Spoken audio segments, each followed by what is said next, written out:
OCO family, welcome back to another edition of Real Talk. Now we're going to talk about in depth about slavery today, but I'm sure a lot of you all are wondering why you haven't seen us.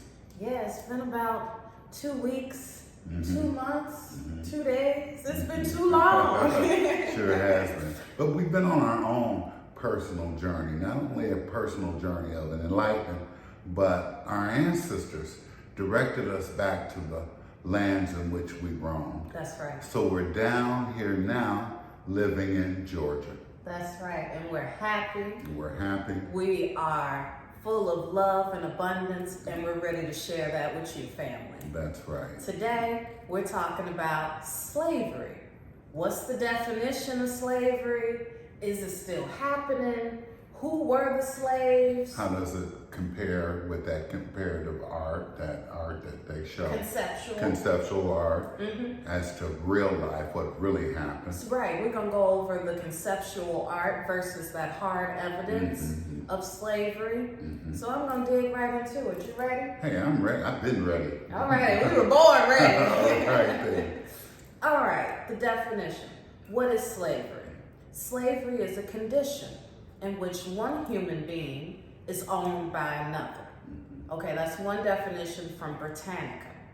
Another definition is forced labor, sometimes referred to as labor trafficking, encompassing a range of activities like recruiting, harboring, transporting, providing, or obtaining an involved person with force or physical threats, psychological coercion, abuse of the legal process, deception, or other coercive means to compel someone to work. So I think we can say that slavery comes in a lot of different forms. That's right. It can come in psychological, legal process, deception. But see, we've been led to believe, because they have perverted that word so much, to mean so many other things. True. And mostly things that have to do with us. Yeah, if you look up pictures of slavery, that's right. You know, a lot of different things pop up, but it's all people of color. But when I read this definition, it was like, okay, uses force or physical threats. You know, abuse of the legal process. That could be imprisonment. They abuse the legal process all the time. Yeah, today. They abuse prisoners all the time. All the time. All the time. So, you know, it could be deception or, you know, mind control and, you know, stuff like that. But when we look up slavery, these conceptual art pictures come up, right? And now, do you see this? We're packed, so-called, in a boat like sardines. But see, this is conceptual art. This did not happen. And we'll explain why it could not happen, why it did not. Right, why did that happen? Okay, but this conceptual art that's sanctioned by the church, there's a lot of conceptual art around people's identities. Okay, this conceptual art can come in many forms. It could come in drawings, like you see here, based off of someone's concept. That's right. That's what conceptual means. Because, you know, they haven't found or yet produced any real slave ships. No, because, let me explain. Right.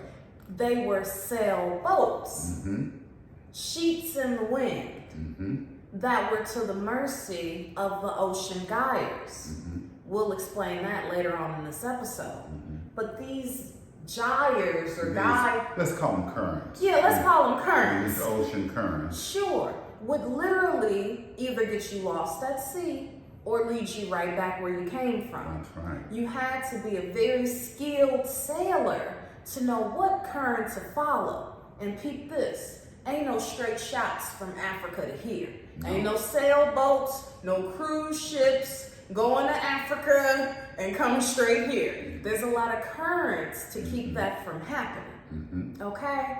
For them to say that they brought any amount of slaves over here on a boat that had only so much weight capacity on the mercy of the ocean currents is false. It's not. It's totally a lie. In fact, most of them only had crews of 10 to 15 people plus the cargo. So it was impossible for them to transport so many people. And then to say that they packed these Africans in, okay, into a boat like sardines. Laying on their backs, side by side. And then these people were ready to procreate in the new world. As soon as they got here, they were standing up, ready to go, huh? With the indigenous people, they talking to us like we children. Talking out the side of their necks. Yeah.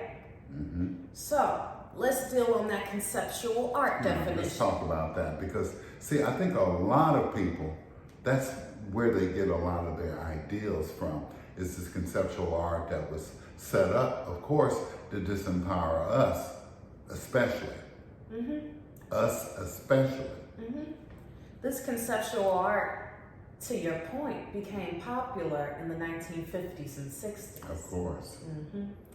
Now, according to the Dictionary in Britannica, conceptual art, also called post-object art, is an art as an idea, artwork whose medium is an idea or concept, usually manipulated by the tools of language and sometimes documented by photography. So you'll see conceptual art with the photography as well on what they saw. Sure.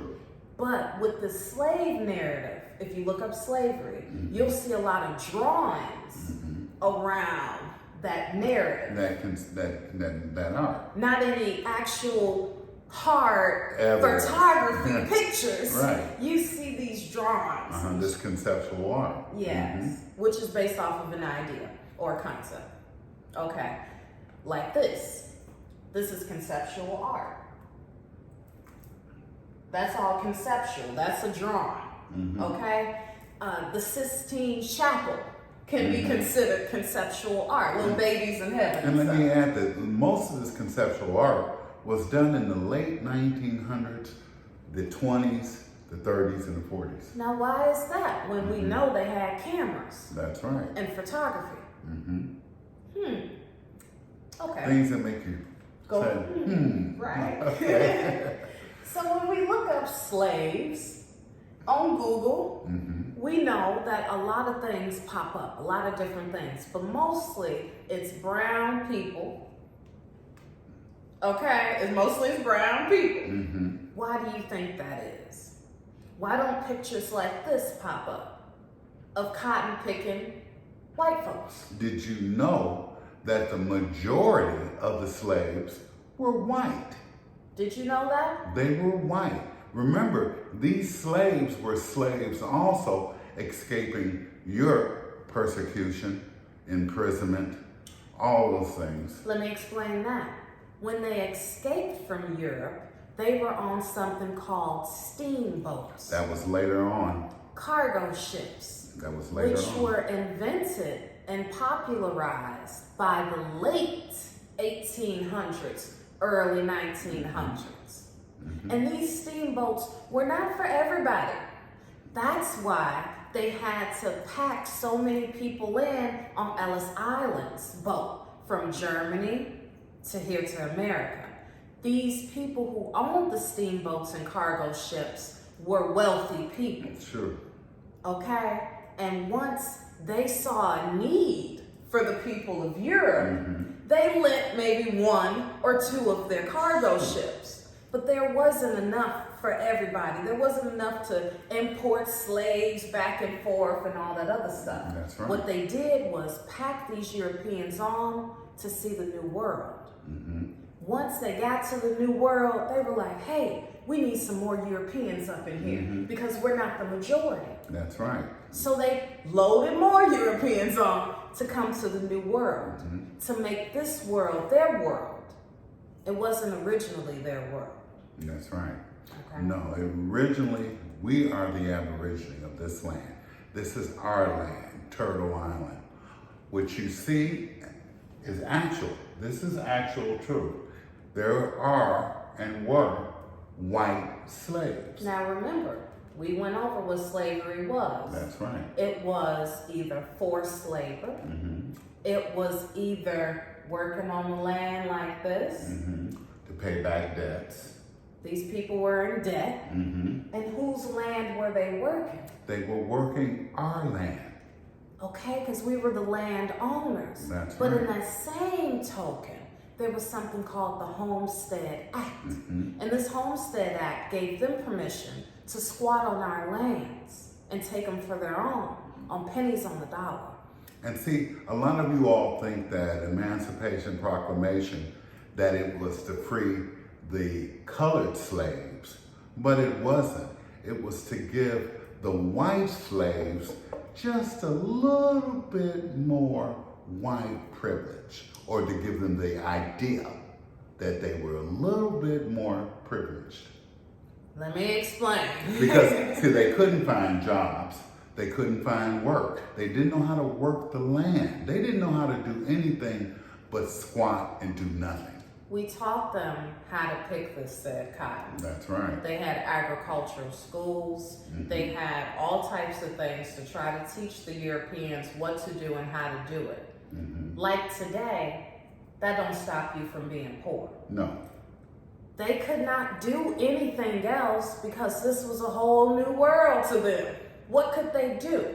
So with the Emancipation Proclamation, it freed a lot of Europeans from these contracts and allowed them to work other contracts that were more beneficial for them. Not so much for us. That's right, exactly. I'd like to give a quote, paraphrase a quote from a white slave that said, before Emancipation Proclamation, said that he would rather be a nigger than to be a white slave. Now, after the Emancipation Proclamation, of course, he changed that and wanted to be white again. Okay, but before that. But peep this, neither white or black is an identity. That's right. When they came over here, they lost their German identity, their Finnish identity, their Switzerland identity, their Arab identity, or whatever. Sure. And they assumed this white identity. That's right. Eastern Europeans all assumed this white identity. That the government gave them. Exactly. So inadvertently, they lost their identity as well. They were just given this false sense of pride. Because look, you on foreign lands, the government will give you extra handouts. And let me point this out. Sure. That's why it's so important for us, and it's a lot easier for us to trace our family lineage, because a lot of them who came through Ellis Island, they lost all their heritage, they lost their culture.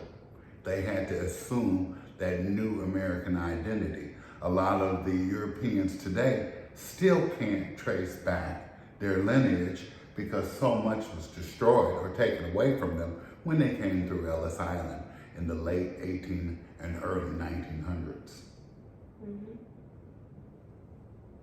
These are pictures that you don't normally see when you look up the term slavery.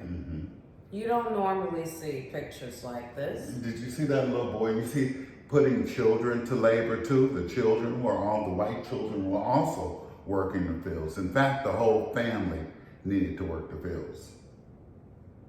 And they didn't know how to cultivate the land, so they were taught to work it, to harvest. And that's called a farmer. That's right. You'll see farming markets, farmers this because it's about selling goods. Cultivating is just about doing it because it feels good. That term, farming, is a European term. Because as I said before, we were cultivators. We cultivated the land. You have to have lived on the land, been a part of that land to know the land, to be able to cultivate it. Sure. Okay? So, we've been grinding and we've been doing this research and development, right? And we've seen a lot of different things. And the different things that we've seen is that it ain't what it appears to be. Everything has been told to you in reverse. You have to look at it with a constructive mind. Everything that you've been taught by someone else has been a straight out lie. That's why oral history is so important amongst everybody. That's right. Even the people who came through Ellis Island. Sure. They need an oral history. But if you're Italian, it's the oral history that lets you know. But see, they lost a lot of that oral history. If you're Jewish, it's the oral history that lets you know. It's not the physical paperwork. That's right. It's your oral history. It's passed down from family to family. Passed down from person to person of that nation. It's the oral history. That's the only way you're gonna know. It ain't no Ukrainian History Month. No. Ain't no Indigenous Peoples Month for real, because they're not teaching you the truth. No. Nobody's truth is in a history book. They're capitalizing off both the black and the white. Of Mostly course. the black, but they really Right. capitalizing off of both. You know, let's talk about this. Why is 400 years always associated with slavery? Man, you always hear we've been in slavery. We were in slavery for 400 years. Let's talk about why. Let's talk about why it's never 405 or Wow, 420. for 20, it's always been the same. It's never 450. No, it's always 475 maybe. Okay, we're going to talk about that today. The reason why is because it has a direct biblical context. Oh, there we go with that church. Yeah. Okay. With the religion, it's come up in the Bible several times on why 400 is so important. And we know as spiritual people, numbers mean a lot. Now, this 400 number arrived by multiplying 8 by 50. And it derives its meaning in scripture by being divinely perfect. A perfect period, okay, of time. It says, God, after making a covenant with Abraham, revealed to him that his descendants would be afflicted in the foreign lands for 400 years. The eternal after period would be promised to those who would give the land back, the land of Canaan, or something like that. It says, quote, you must surely know that your seed shall be sojourned in the land that is not theirs, and shall serve them, and they shall afflict them 400 years. Also, I will judge that nation whom they shall serve. That sounds like a lot of... The count of 400 years also referenced in Acts 7:6. Okay, it began with the confirmation of the covenant of Abraham's seed through Isaac, Genesis 22. This event took place 1845 BC, 400 years late. They also say in the Bible, too, that it was 400 years between the time that the Old Testament and the New Testament was written. And at that time, God didn't speak to anyone until the New And what's your reference? Testament. Okay. Religion, that's the reference. That's Now, part of one of the stories. According to this, 400 years late, in 1445, the Israelites are now freed from the Egyptian bondage. So you can see here in the Bible that there is a direct reference with slavery and this 400 years. That's why that number never changes. Okay. You have to question everything. That's The right. quality of your life is based off the quality of the your questions that you ask. That's right. You can have a much better quality of life if you improve them questions. And question everything. if you seek the truth, not leave it up to your mind to conceive, but truly, constructively seek the truth. And critically think. That's right. Don't take people's word for it. Look it up. Ask some questions around it. Like, say, what is the difference between sailboats and ships? No. Now, you remember I told you that these boats were sheets in the wind at the mercy of the sea currents, correct? Well, there were no ships in existence back then in the true sense of the word ship, okay? Because a ship usually has a steam engine or some sort of engine. These boats with the sheets in the wind could not carry a large amount of people back and forth at the mercy of the ocean. That's right. Most sailboats are considered to be boats instead of ships. They are significantly smaller than vessels like cargo ships and cruise ships, and hold fewer passengers and crew as well. Same thing with, even if they said the great slave ships and they show all these sheets like the Pirates of the Caribbean, that boat couldn't hold a whole lot of people or a whole lot of things. Plus it was very long, okay? Hard to navigate when it's that long. You want something that has an engine of its own. The boats did not have engines back then. No. Now, these boats were used for short-term travel near the coast. Exactly. Okay? Exactly. All right? These are the boats that were packed. These cargo steamboats that we're telling you about. That in the late 18 and remember 1900s are when most of these immigrants came over. Yes. Fleeing poverty and religious persecution. That's right. That's why there's so many denominations of the Christian religion over here. Because these people came over to set up their own denomination of what they thought Christianity should be. This is it right here. And you notice how these are actual pictures? You notice how these aren't drawings? That's right. You can see actual ships. See, you never see a slave ship. No. That's just like supposing like Noah's Ark.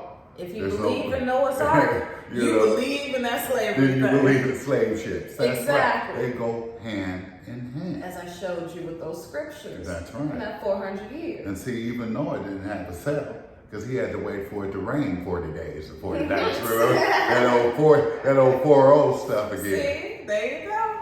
There you go, man. So, you know, this was it right here.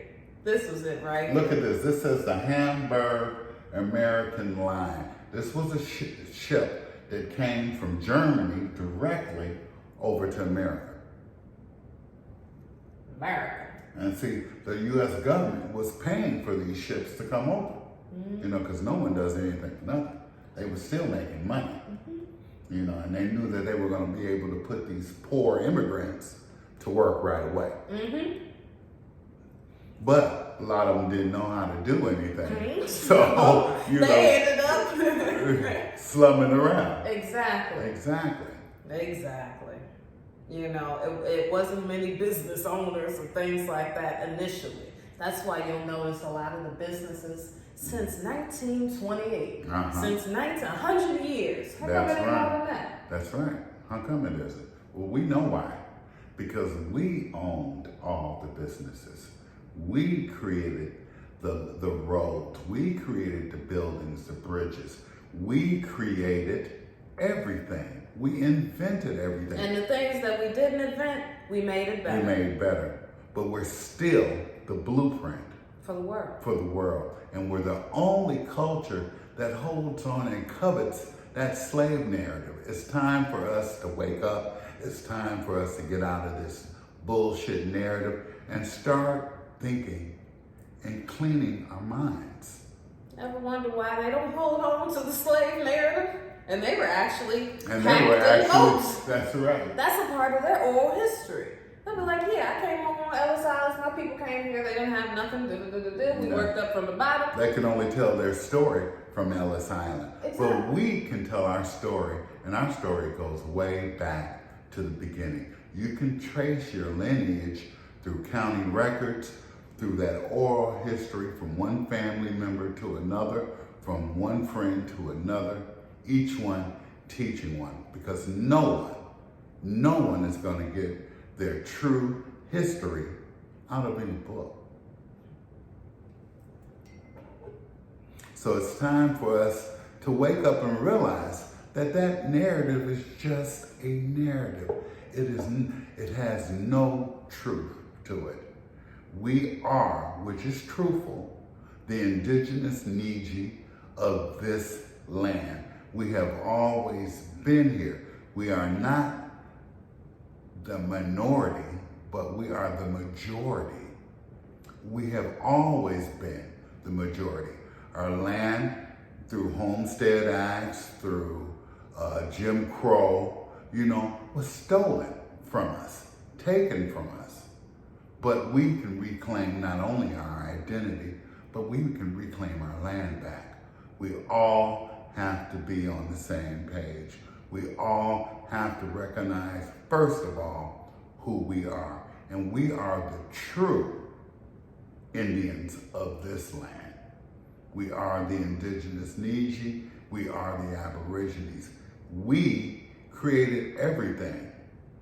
These white people that you saw, they were the true slaves. And we can even go deeper than that. Go deeper. There's a form of slavery today. A lot of us are a part of. If you're going to work for some corporation, they don't say slave office anymore. They call it the human resource office. You're considered a human resource. But understand, it too is a form of slavery because you're working to pay back a debt created by society, not a debt necessarily that you created because you have to live in this society. You have to buy food. You have to have roof over your head. There's so many things that you need to do in order to live that creates that debt. But for us, a lot of us owned our own businesses. We employed our own people. And we also employed most of these white folks. Don't get it twisted. Stop getting it twisted. Stop holding on to that narrative. Teach your children, teach your friends, teach yourself who we are and our greatness. We are so much greater than what they've told us. So many of us want to take selfies using someone else's face. It's time for us to stand up, 10 toes down, and take a real picture, not a conceptual picture, but the real picture of who we are. And this is who we are today. Just like we've shown you pictures of our people in the past, this is who we are today. Let's take back our identity. Let's take back our image, which they're making money off of. And let's love each other. Let's learn how to respect each other. Let's all get on at least the same page as far as identity.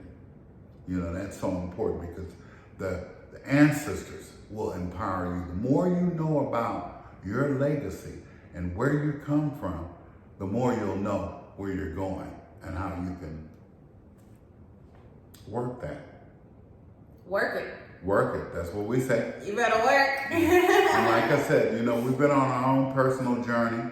We're so happy the ancestors led us back, led us to Georgia. It led us to our original lands where we roamed, where we were proud, where we were strong.